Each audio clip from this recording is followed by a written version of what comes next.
Let's get ready for Monday Mortgage Minute with your hosts, Tom McNamara and Bruce Woodburn. I never stop loving that intro. I know. It's a great intro. I feel like I should be in a boxing match or something, an MMA fight.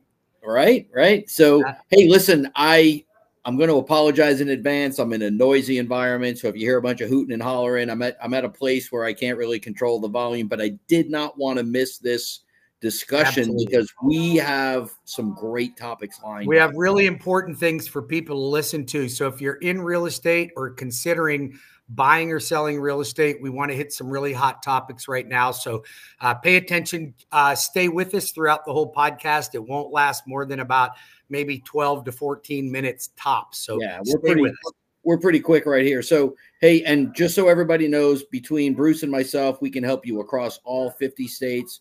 So no matter where you are in the country, reach out to me, reach out to Bruce. We'll help you out. So, Bruce, obviously current mortgage rates are the biggest topic, I think, in real estate right now. What's going on? What's driving all the fluctuations? Well, I'll tell you what, the fluctuation is at least going in the right direction right now. We've seen rates come back down. We're starting to see rates anywhere from the low sixes even. Yeah, low sixes with really good credit. You might have to pay a little bit in terms of loan costs, but it's there. I locked a couple of deals in around 6.25, so it's absolutely coming down. Even if your marginal credit and FHA, you could still be in the high sixes to low sevens. I mean, it has gotten a lot better, and I think that we're probably not going to see a great reduction through the end of this year, but we can talk about that as well.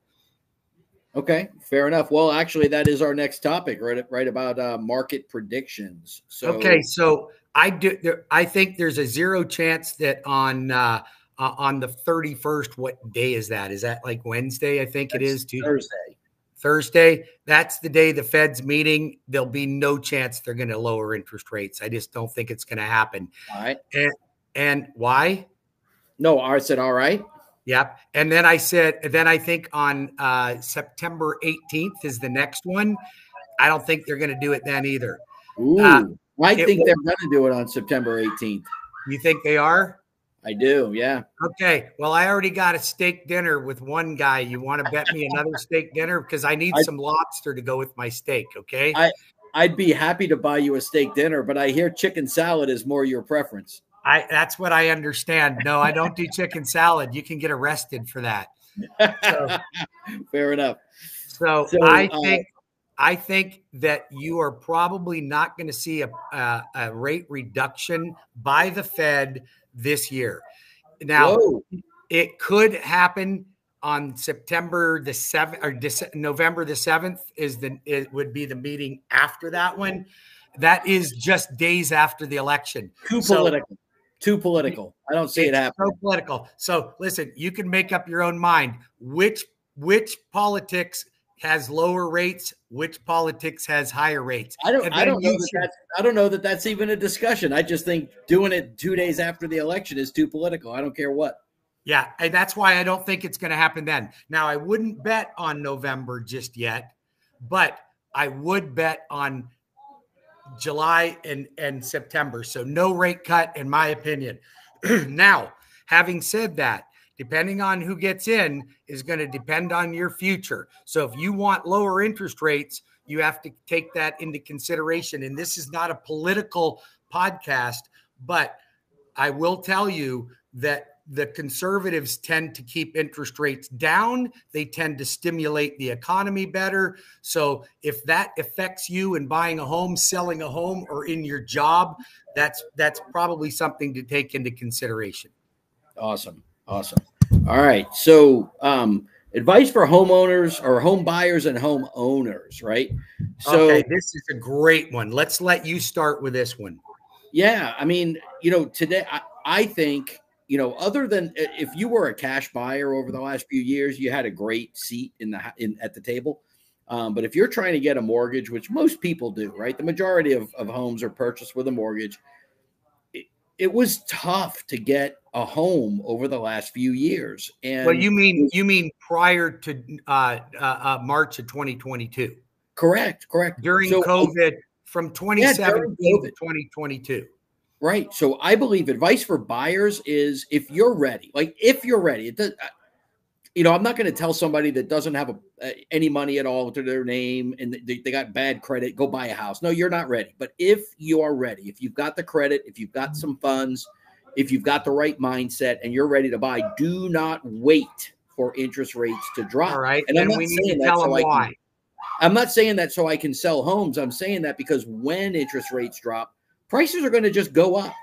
And you're going to have all those people enter the market that were sitting on the sidelines. And now you're into bidding wars.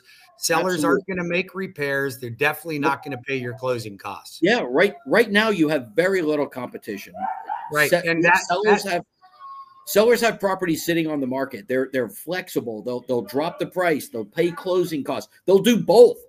They'll do both. I had a deal where the guy dropped the price and gave closing costs, right? Right. So and that's a perfect scenario right there.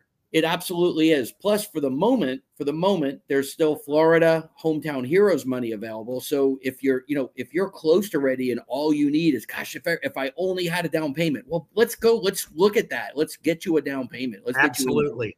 I've got a client right now that I'm getting into it. They didn't qualify when they applied, but they listened to what I told them to do about fixing their credit. Now they qualify, they're in, and we're getting them Hometown Heroes. Great timing. Yeah, we just closed one last week, right? Yep. So there's about $50 million left. That should last us maybe 3 to 5 weeks. Yeah. So, we've got some time, but not a lot of time. So let's get on it if you want to own, right? As far as home sellers go, home owners that want to sell, here's my absolute best advice that I can give you is, one, price the home correctly. I'm going to say it again, price the home correctly. Don't look at your neighbor that sold 2 years ago and say, well, they got 700,000, so I should get 8. No, they got 700. You're lucky to get 650. And well, maybe, but that's what it takes somebody like you to look at, because absolutely that might be true in one neighborhood, but not true in another neighborhood. It might not always be true, but just assume that you're not going to get above the top highest price that the last person got. It's just not the market. And if you get somebody competent to help you price the home, if you disagree with them, that's great. Go get some other competent advice. But if 3 people are telling you the same thing, you're probably wrong. Yes. I look at the statistics on the MLS, and the houses that are sitting on the MLS are the ones that were priced up here, and they're down, and they're down, and they're down. What implications does that have to a seller when they overprice and it sits on the market for too long? What are the negative implications? It has a stigma. It's like, tell us about that. What does that mean? I'm going to say some words that are controversial, but it's like the ugly girl at the dance. You're just going to stand in the corner for a while. Somebody's wondering what's wrong with you. What's wrong with your home? Why isn't it selling? So you're going to end up getting into a distressed sale. You're going to get lowballed. You're going to absolutely get lowballed. So, if your house should be sold at $550 and you say, well, let's try for $600 and we'll negotiate down, you're going to sit there for a while because it's just going to happen. You'd be better off to put it at $549.9 and get bids on it and drive them up. Well, what's going to happen is after you're at $600, you're going to lower to $550 eventually, and then you're going to sit until you get down to $520. And you're going to be on the market longer. You're going to have more extra mortgage payments, more tax payments, more insurance payments, more headaches, and you're going to sell for less than you would have had you priced it appropriately to begin with. So I 100% agree with that. Yeah, that's what I see going on, right? So homeowners, be smart, price it appropriately, and get it sold if you want to sell, right? Yep. Home buyers, get ready, get in there, negotiate closing cost credits, and get into a home, because home prices are stagnant right now. They're not up, they're not down. There's a little up, a little down here and there, whatever.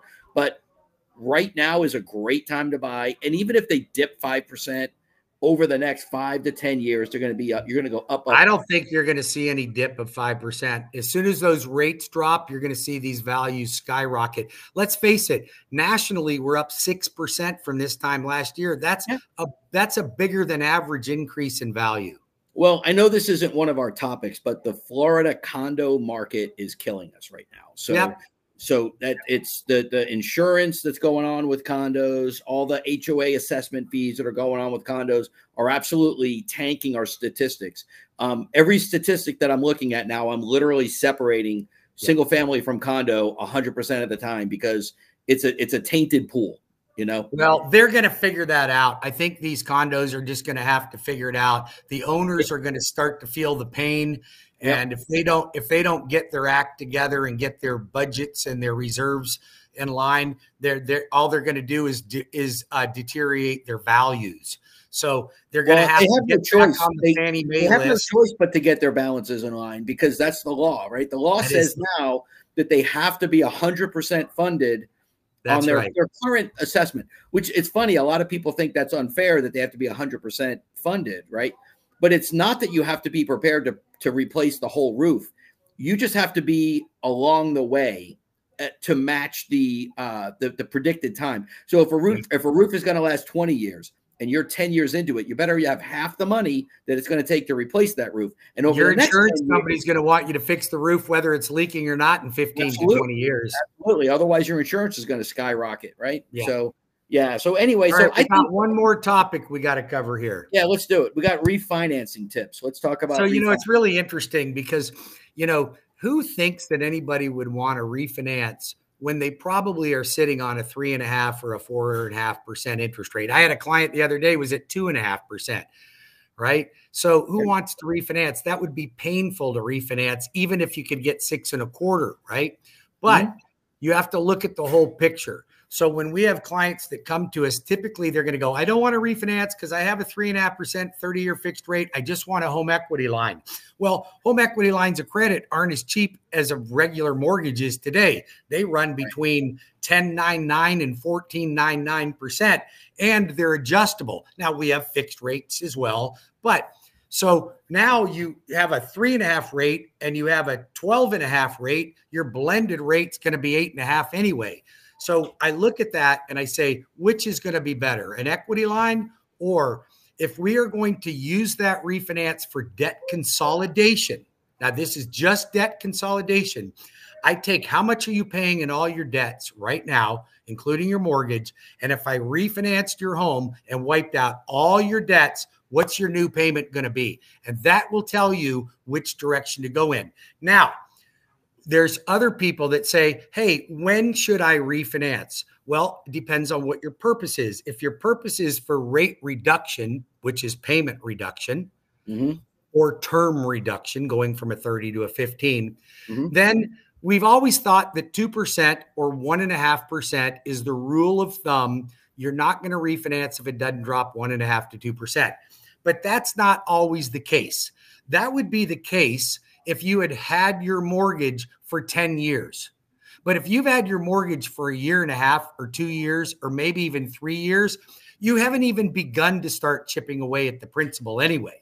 So you'd be better off to do it then, even if you could lower your payment by whatever amount makes sense. And when I say makes sense, lenders have to do a formula for what's called a net tangible benefit. And that is an official term. So a lender couldn't refinance you if you didn't meet the net tangible benefit, because they then perceive that as being predatory.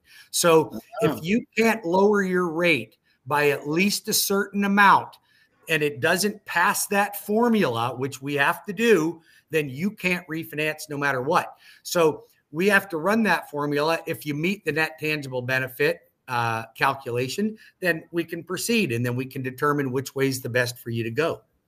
Gotcha.